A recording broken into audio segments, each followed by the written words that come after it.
48. Magpo-49 na. Parehas po tayo, ma'am, 48 din ako eh. 48. Malabo na mata ko. Magpo-49 na. Ako din. Next month, 49 na. Pakisagad po ng ulo sa screen, ma'am. Para hindi kayo lumabo. Yan. Okay. Para, ano ba? Para happy. Saan ka sa, Quezon City, ma'am. Quezon City po. Manila? Quezon City? Opo. Cubao, gano'n? Ano po, Holy Spirit. Hindi ko alam yun. Pero Dito, naririnig. papuntang SM po. Sa may Sandigan, ma'am.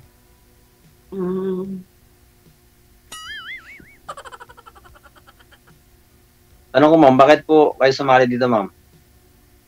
Naghahanap. Parehas tayo, ma'am. Ang trabaho mo? Ano po, waiter sa mga catering. Catering. Pero pag walang catering, di wala kang trabaho. Meron akong mga sideline, namimili ako ng mga scrap. Scrap, Yung mga bakal, yero, sirang appliances, Puti. mga sira. Puti. Battery ng sasakyan, Lahat naman sila. battery ng motorsiklo, sirang laptop, ganun. Yun ang naririnig ko palagi. Tama si Sir DJ. Sa bahay, doon sa bahay kasi may umiikot ng ganun, tricycle. Bumibili sirang battery, sasakyan, motorsiklo, sirang laptop, washing, amplifier, cellphone, mga ganun. Ganon, ma'am, ganon. Sampulan kita. Ikaw nga, sir. Ikaw po talaga sumisigaw, sir, pag umiikot ka? O naka-record? Opo. Okay. Ikaw po. Yung iba kasi. Maybe sirang alahas, electric fan, washing, rep. Ganon? May megapon po kayo nun, sir? Wala po, lang, yung bibig lang, yung wala lang. Pagod yun. Dapat sa ulado mo. Dapat sa ulado mo. Mabili ng asawa na iba ka na parang pakinabangan. Joke lang. Wait. Bumibili ng asawa pag yung matino. Ayun, tinanggal ang salamin, no? Mukhang 24 na si ma'am, oh. Kaya nga. Matagal na po kayong hiwalay, ma'am? Matagal na po kayong hiwalay? Bago lang. Magdadalawang taon pa lang. Kasi Tagal na rin, ma'am. magdadalawang taon pa lang para sa akin. First time nyo po dito, ma'am, sumali. Sir DJ. Kinakabahan nga ako eh. Sa una lang, ma'am, yung kinakabahan, pero pag umpisahan na, hindi kinakabahan. Nakailang ulit ka nang sumali dito? Patatlo ngayon, ma'am. Yung mga nakakausap ko kasi parang biglang nawawala. Uusap ko yung mga isang linggo tapos bigla na lang mawala. Ewan ko. Hindi kasi. At least kinausap ka pa ng isang linggo, sir. Yung iba nga dito, after nila makipag-usap dito sa live, wala na, block na. Iniisip ko na lang na siguro hindi ako type nung babae kaya ganon. Yun na yun. Kasi kung willing siya makipag-usap, kausapin ka. Pero kasi na dito nag-uusap kayo, pag dating na sa imo o Viber mag-usap kayo, hindi ka nakakausapin. Kaya pangatlo ko ngayon, sana yung pagsali ko ngayon, malay mo, di ba, ma'am? Makasakali ba, ma'am? Tignan natin kung papasa. Papasa, ma'am. Bakit? Handa na, ma'am. Siyempre, first time ko lang eh. First time. First time niyo po mag-boyfriend sa loob ng 2 years na hiwalay? LDR, Mm. kakatapos lang. Ay. LDR lang, pero hindi pa kami nag-meet noon. Mm. Tapos lang. Tapos lang? Katatapos lang Break. Tapos Break. naghahanap na kagad. Tapos naghahanap na kagad. Para makamubuan. Kasi wala kang kausap eh. Nakakainip naman pag nandito ka, malayo, di ba? Baka naman mami nahanap mo, kausap lang o hindi naman totoong love. Siyempre sa ngayon, siyempre kausap muna, gawa ng nasa malayo ako. Bakit pupunta ka ba dito?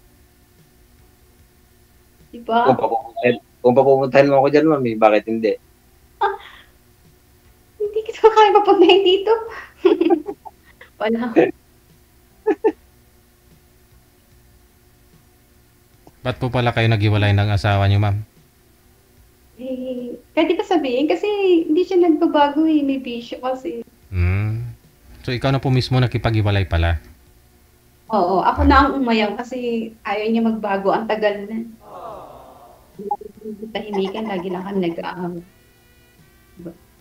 Kaya ako na mismo ang lumayo. Kaya ako napilitang mag-abroad. Noong una, sa Saudi ako nung una. Eh, ayun. Kaya lumalayo ako. Pero yung mga anak mo andun sa kanya. Yung dalawang anak ko pa raw nang may asawa. Mm. May apo na ako eh. Dalawa na apo ko. Ikaw may apo ka na ba? Wala pa po.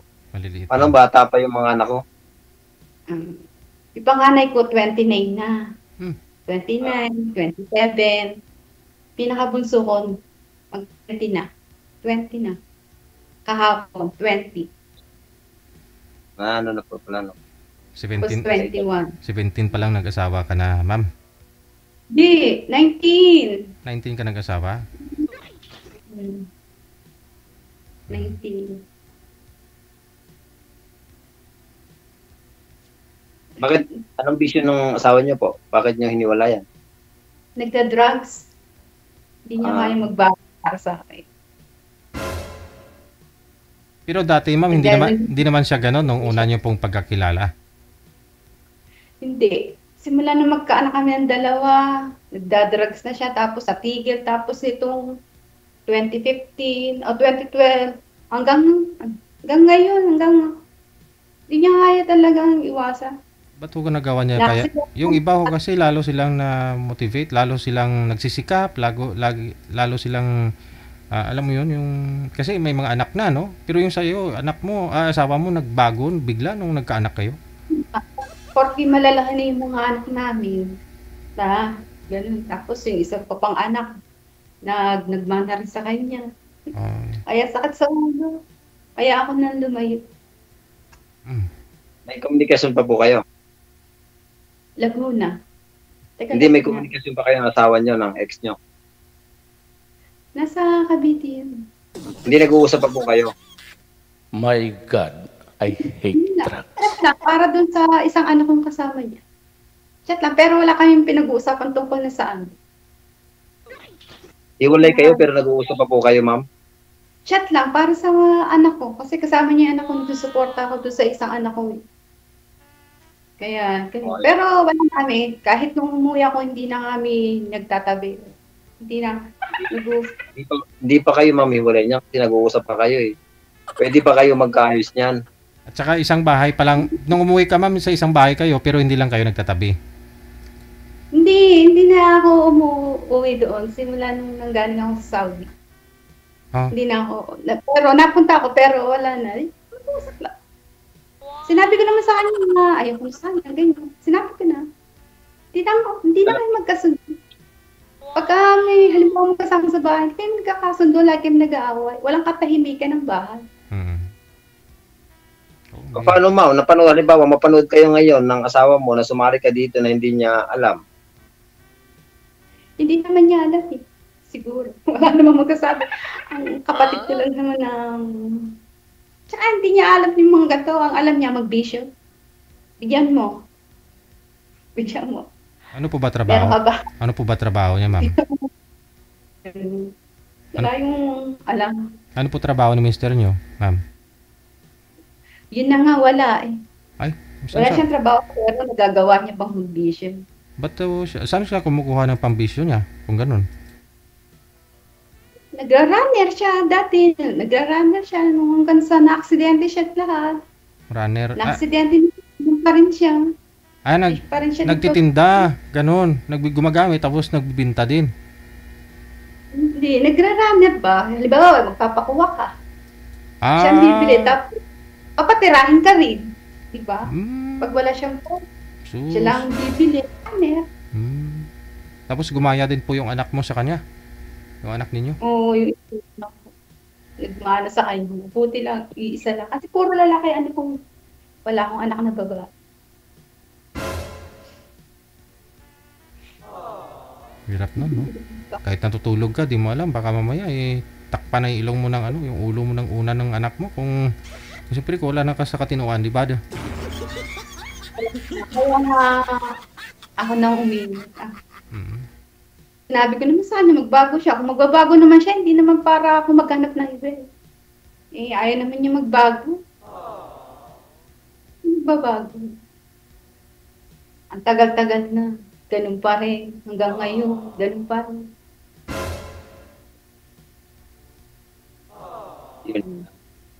Ikaw, asan ang asawa mo? Nasa ibang bansa. Umuwi nung May, kinuha yung mga anak ko. Sabi niya magbabakasyon lang yung anak ko. Hindi na binalik sa akin. Kaya ngayon, nag-isa na lang ako sa bahay. Bakit kinuha sa'yo? Sabi niya magbabakasyon lang daw sa probinsya eh. Di, puntahan mo. Pwede naman yata ikaw pumunta sa probinsya. Pwede akong pumunta para lang doon sa mga anak. Kaya, hiwalay na rin kayo talaga. Oo, hindi na kami nag-uusap. Mga block na talaga, naka-block na. Gano'n, yung mga anak ko lang din. Pero, kitchat lang kami pag halimbawa kasi hanggang ngayon ako pa rin nagsusustento. Bayad ng tubig, ilaw, lahat. Wala naman kasi trabaho yun. Kaya ako, pero hindi ko siya binibigyan ng perang pambisyo niya. Hindi ako nagbibig. Yung saan naman, sinusuportahan ko. Baka maging okay.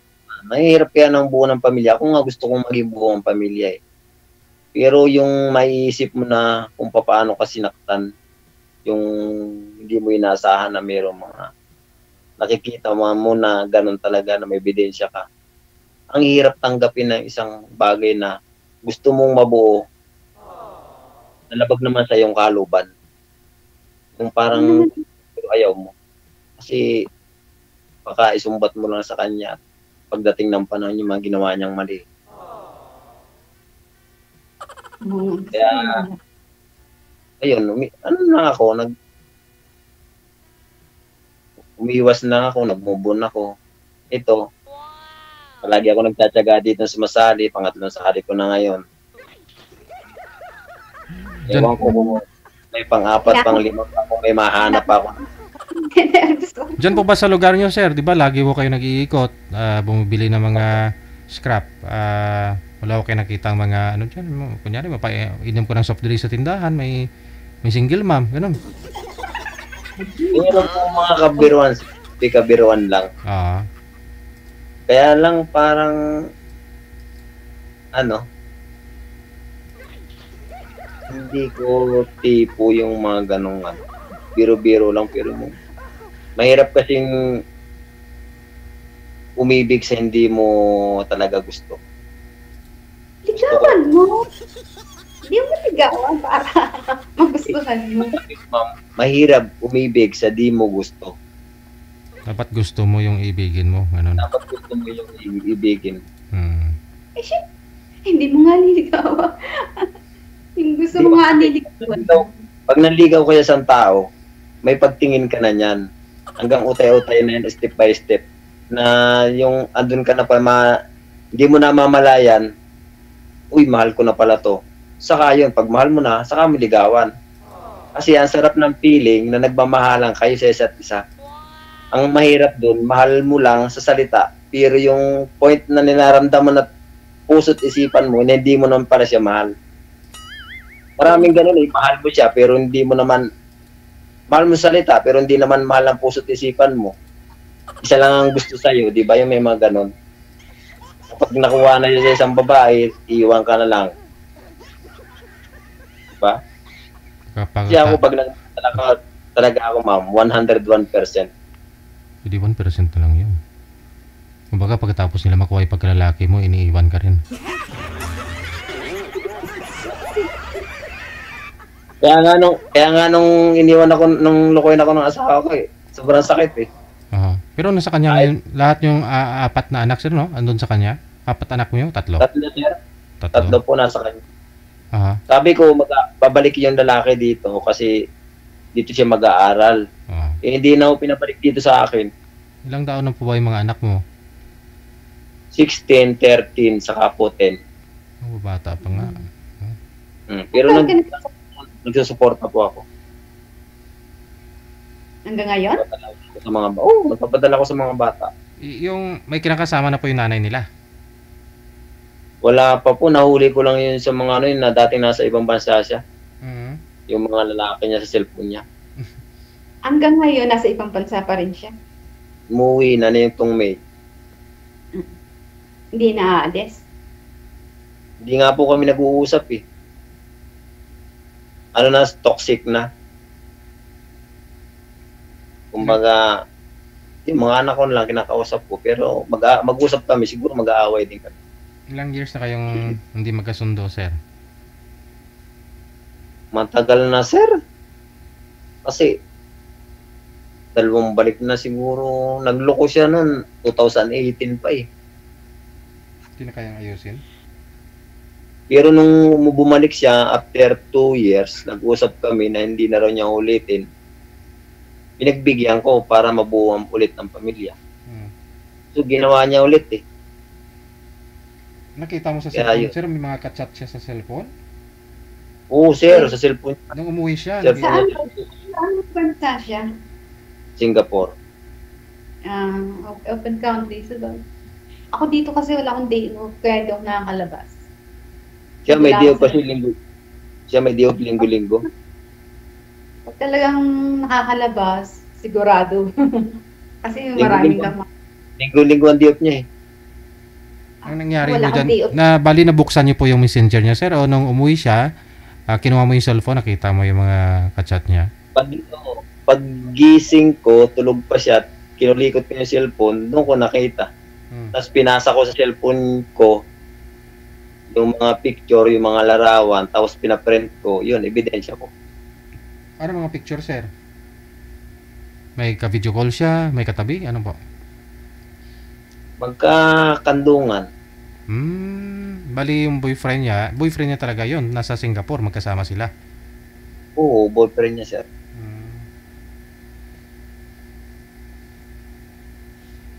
Aragoy, nagkakandungan. Natulpo ko na nga dati. Nagkakandungan sila. Baka ho, ano?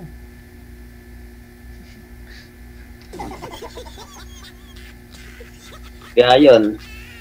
Tapos noon, sir, nakamove na ako. May nakilala naman akong scammer. Foreigner?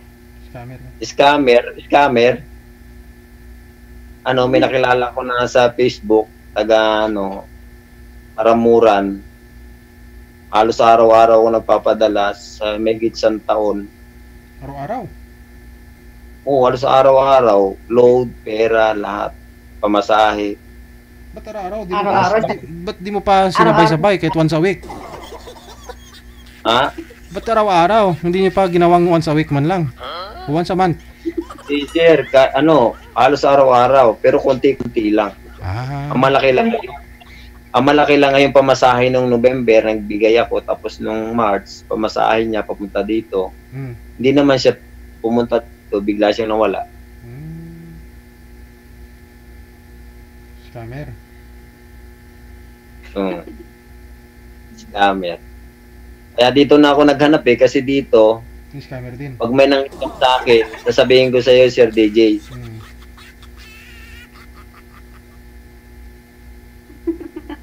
Halimbawa, may naging girlfriend ako dito, sabihin ko sa iyo, Sir DJ. tumpo ko sa'yo. Nga lang, yung mga nakausap nyo, sabi nyo po hindi tumatagal. 1 linggo lang. Yun po naman, nag-uusap kami, magkikita kami sa SM. Tapos nag-ano siya, sabi niya, naka 4 wheels. Sabi ko, hindi. Tapos sabi ko, magkita kami sa SM. Tapos, biglang nawala. December 22, bigla siyang nawala. Tapos nagparantap siya, January, sabi niya, may mga problema daw siya, may mga ano siya sa, ano yun, parang tuition, sa pangangailangan siya ng, financial, parang nagpaparinig. Na-turn off ako, parang, wala lang. Ayoko nung ganun kasi yung mga ganun. Kasi galing nga ako sa scam, yung ganun, parang wala na ako ng gana, may mangingi ng ganun, paparinig. Yun po yung huli mo nakausap dito? Sir? Yun po yung huli mo nakausap dito, sir, nung sumali ka? Sir, yung una yun. Yung pangalawa naman, may girlfriend yata, nasa ibang bansa. Boyfriend, Ay, girlfriend, boyfriend pala, boyfriend, sorry. Boyfriend pala, parang may boyfriend. Kaya parang hirap humanap kung totoo ba o hindi yung sinasabi ng mga kausap mo dito eh. Ikaw ba, ma'am? Totoo ka ba, ma'am? Hindi ko alam. Yan siya sabi ko eh.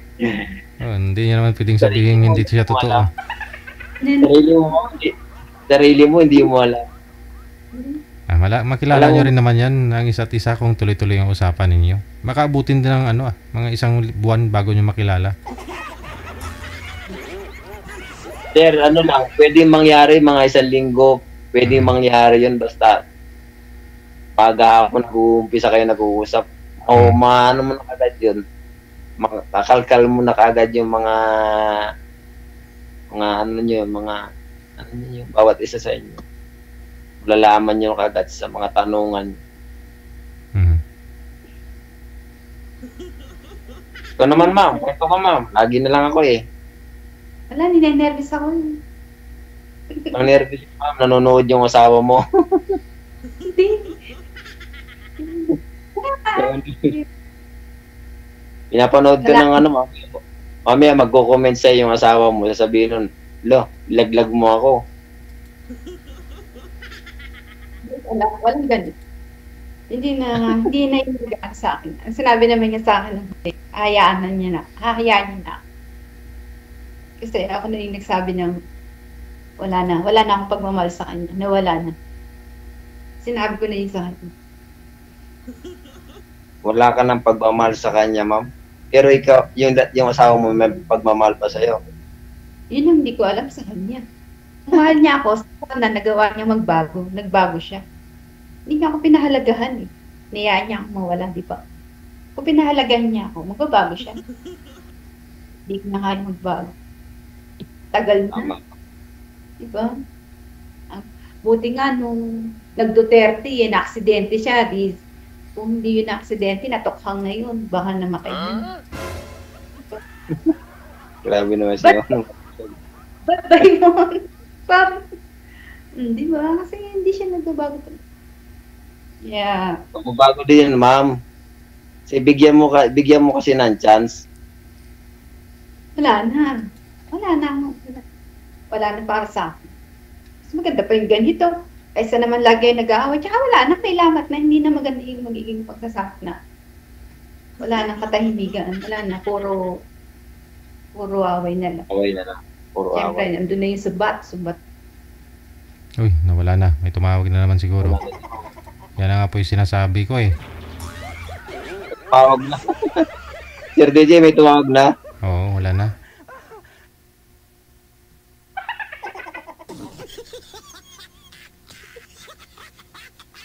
Yan na. Oo. Kanina, ganun na rin. May tumawag daw sa kanya, apo niya. Hindi ko lang sure